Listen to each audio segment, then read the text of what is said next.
All right, 3.2 number 6. Now the directions right here, guys, ask you to compute f prime of x, which I've set up here for using the limit definition.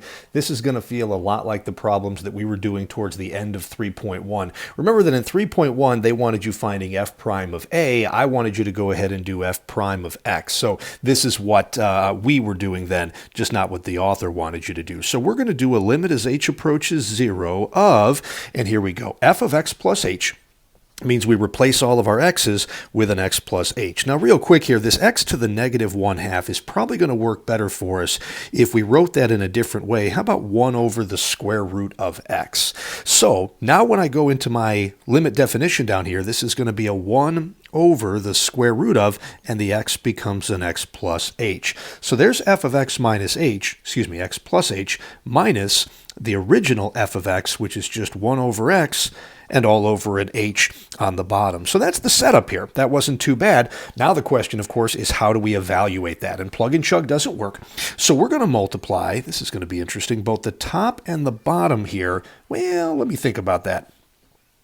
Strike that. I'm going to do that a slightly different way than I had thought. Let's get a common denominator here. We'll multiply by root x over root x right there, and then root x plus h over itself. Now that'll combine these two fractions here on the top into one, and I think we can deal with things from there. Limit as h approaches 0 of, and here we go. Up in the numerator, root x times 1 is just going to get us root x, and then minus 1 times square root of x plus h is the square root of x plus h.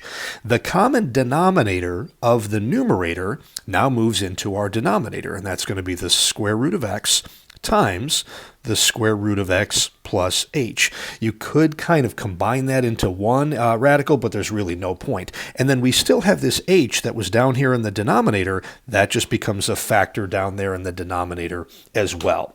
So we are not out of the woods yet, but at least we no longer have a complex fraction. So what we're going to try to do now is multiply both the top and the bottom of this fraction by the conjugate of your numerator. That would be the square root of x, but now plus the square root of x plus h. And we've got to do the same thing on the bottom that we did on the top. Okay, so what does that accomplish for us? Let's see. This now equals a limit as h approaches 0 of, and up in the top, guys, this is a big FOIL problem. Binomial times binomial. So the first product, root x times root x, is just going to be x. And as I'm hoping we get now, guys, and we've seen it enough, the outer product, which would be this guy right here, and the inner product, this one right here, are going to cancel each other out every time you FOIL two conjugate binomials. So don't even waste the time trying. Then the last product, the L of FOIL, is these two things multiplied together. So a negative times a positive is a minus, and root x plus h times root x plus h is just plain x plus h. Okay, all over now. Ooh, boy, this is a mess here, but I'm just going to pretty much leave it as it was.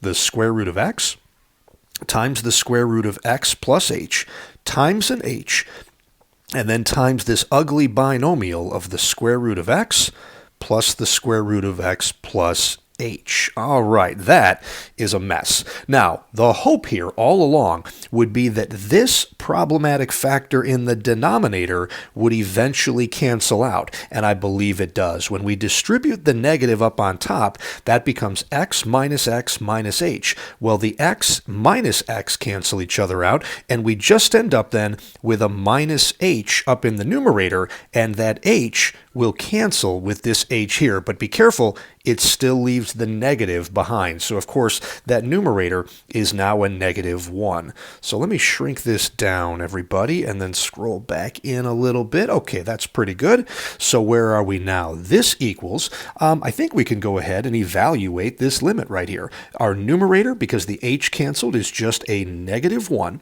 And then in the denominator, every h that we had, we can just replace with 0. So here we go. We've got a square root of x multiplied by, this becomes a square root of x as well, since the h is now 0.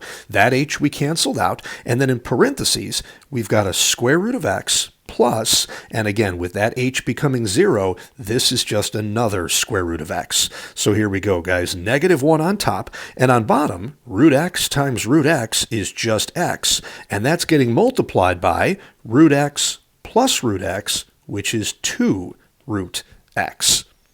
So that's